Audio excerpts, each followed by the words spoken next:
जैसे रिश्ता हुआ चेहरे पे दाढ़ी के सुनहरे बाल नजर आए। जब बारात का वक्त आया है उसने कुछ रिवायतें सुनी उलमा से, चेहरे पे दाढ़ी सजा ली। निकाह के वक्त तक दाढ़ी काफी बड़ी हो गई। जैसे दूल्हा बन करके ससुराल पहुंचा है, ससुराल वालों ने बारात को देखा, दूल्हा का चेहरा देखा। देखने के बाद कहने लगे जिस लड़के के साथ हमने रिश्ता किया था ये लड़का तो वो नहीं है, ये लड़का तो वो नहीं है। उसने कहा साहिब मैं ही वो हूँ। कहा अगर तू है तो बता, उसके तो चेहरे पे दाढ़ी ना थी, तेरे चेहरे पे दाढ़ी किस लिए है? इसने कहा ये मेरे मुस्तफा की सुन्नत है, मैंने इसकी हिफाजत का आज से अहद कर लिया है, इसलिए चेहरे पे दाढ़ी है। ससुराल वाले कहने लगे अगर दाढ़ी रहेगी चेहरे पे तो बेटी का निकाह नहीं करेंगे। जैसी इतनी बड़ी धमकी दी है, बेटे ने बाप ने बेटे को बुलाया, बुला करके कहा था लख्ते जिगर इज्जत का सवाल है, आज इस दाढ़ी को मुंडा ले, जब निकाह हो जाए तो फिर रख लेना।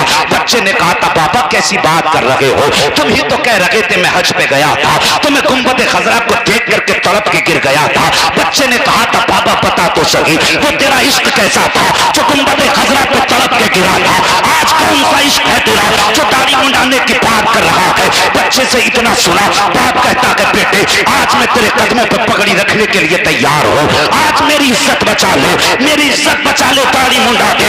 बच्चे ने कहा था बाबा कैसी बातें कर रहे हो, मैं तुम्हारी इज्जत को देखूं या मदीने वाले मोहम्मद की मोहब्बत को देखूं, मुझे बता तो सही तेरी इज्जत प्यारी है जो नबी व मदीने वाले मुस्तफा की इज्जत प्यारी है। बाप ने कहा बेटे सोच तो ले, मैंने तुझसे कोई बड़ी चीज नहीं मांगी है, तेरी जान नहीं मांगी है, तुझसे जिंदगी का अधिकार नहीं मांगा है, सिर्फ एक दाढ़ी का सवाल है बेटे, इसको मुंडा दे आज भर के लिए, शादी के बाद रख लेना।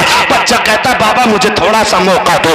बच्चा ये कहकर लड़का निकला और आया बाप के पास से, रास्ते में आया आंख में आंसू थे, रुख किया गुंबद खजरा की तरफ, रोया और रोने के बाद सर से पगड़ी उतारी, गले के हार निकाले, कचड़े के ढेर में फेंके और फेंक कर रुख किया मदीने की तरफ। रो के कहता या रसूल अल्लाह जो निकाह तुम्हारी सुन्नत को मिटा के मिलेगा मुझे ऐसी निकाह की जरूरत नहीं, तुम्हारी सुन्नत छोड़ने के बाद मेरे बिस्तर को आबाद करेगी, मुझे ऐसी दुल्हन की जरूरत नहीं है। और बाप ने जब बेटे को जाते हुए देखा आवाज दे के कहा था लगते जिगर जरा ठहर तो जा। बेटे ने रुक के कहा क्या कहना चाहते हो? कहा जा तो रहा है लेकिन जायदाद से बेदखल कर दूंगा, कभी मेरे दरवाजे पे कदम मत रख देना, आज मेरी इज्जत को नीलाम करके जा रहा है। जब बेटे ने इतना सुना चीख मार के रोया और रो के कहा था बाबा तू वो है जिसे दौलत पे नाज है और मैं वो हूँ जिसको मदीने वाले मोहम्मद पे नाज है।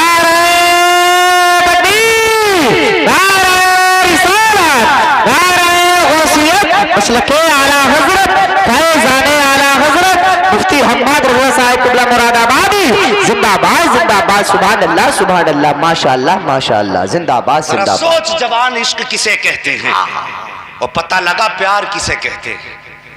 तवज्जो है, बाप ने बेदखल कर दिया, शादी टूट गई, सब कुछ छोड़ दिया और छोड़ के चला, पास में कुछ भी ना था, एक रुपया पास नहीं, इधर उधर भटकता रहा, स्टेशनों पे रास्तों में वक्त काटता रहा।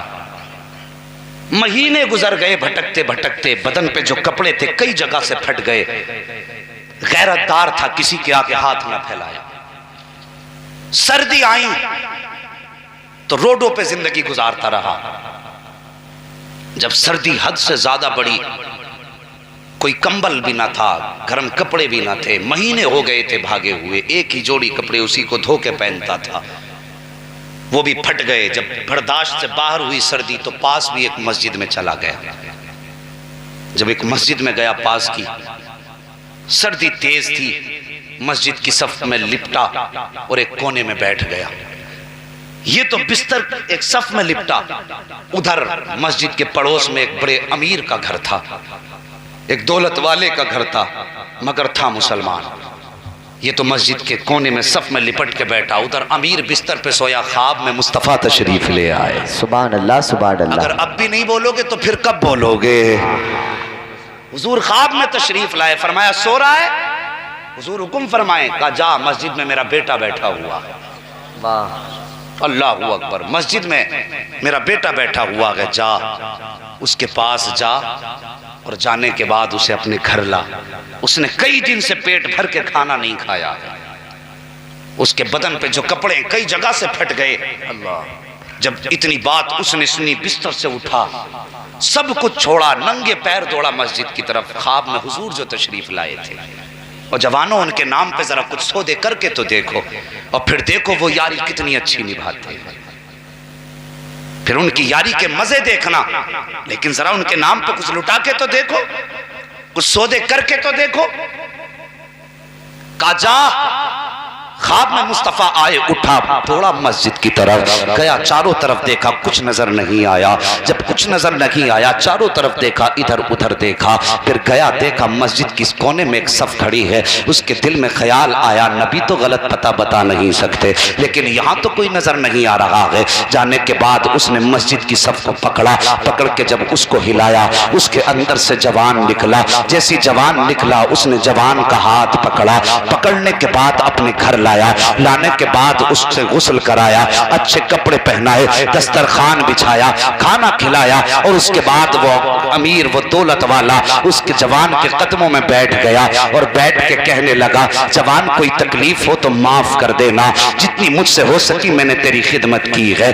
اللہ اکبر۔ اتنا کہا، بستر سے اٹھا امیر، جا کے اپنے بستر پہ لیٹ گیا۔ جب صبح کا سویرا نمودار ہوا ہے، جوان اٹھا، کہنے لگا، اب مجھے اجازت دو، میں جانا چاہتا ہوں۔ جیسی اتنی بات جوان نے کہی تھی، جیسی جوان نے اتنی بات کہی، وہ امیر قدم پکڑ کے بیٹھ جاتا ہے، کہتا ہے، او قسمتوں والے، میرے گھر کو چھوڑ کے نہ جا، او شان و شوکت والے، میرے گھر کو چھوڑ کے تو نہ جا۔ اللہ اکبر۔ جب اتنی بات کہی، وہ جوان کہتا ہے، ذرا بتا تو صحیح سچ کہ تجھے میرا پتہ کس نے بتایا تھا، اور تیرے چہرے پہ، زبان پہ جو جملے آ رہے ہیں، عظمتوں والے، شوکتوں والے، برکتوں والے، یہ تو کیوں کہہ رہا ہے؟ جیسے اتنی بات سنی ہے، اس نے پورے خواب کا قصہ بتایا، اور بتانے کے بعد کہا، تو وہی ہے جسے مصطفیٰ نے خواب میں اپنا بیٹا کہا تھا، تو وہی ہے جسے مصطفیٰ نے اپنا کہا تھا۔ جیسی اتنی بات جوان نے سنی ہے، آنکھیں برسنے لگ جاتی ہے۔ وہ امیر کہتا کہ بتا تو صحیح، اور یار رویا کس لیے ہے، اور مجھے وہ عمل بھی بتا دے جس کی وجہ سے نبی نے تجھے اپنا کہا ہے۔ جوان نے عمل بتایا، اور بتانے کے بعد کہا تھا، میرا اتنا بڑا تو عمل نہیں ہے جتنا بڑا انعام مل گیا ہے۔ اس نے کہا، مہربانی کر، کچھ دن میرے گھر مہمان بن جا۔ جوان نے کہا تھا، نہیں، مجھے جانے دو، میں تیرے گھر جانے کے لائق نہیں ہوں، میں کیسے یقین کروں کہ نبی نے مجھے اپنا کہا تھا۔ جو خواب میں سویا ہے، خواب میں مصطفیٰ تشریف لائے، اور آ کے کہا تھا، وہ جوان یہ سوچ رہا تھا، میں نے تجھے اپنا کیسے کہہ دیا؟ آقا فرماتے ہیں، تو نے میری محبت میں شادی ٹھکرائی تھی، باپ کو چھوڑا تھا، بدلے میں ہم نے تجھے دنیا میں اچھا گھر بھی دے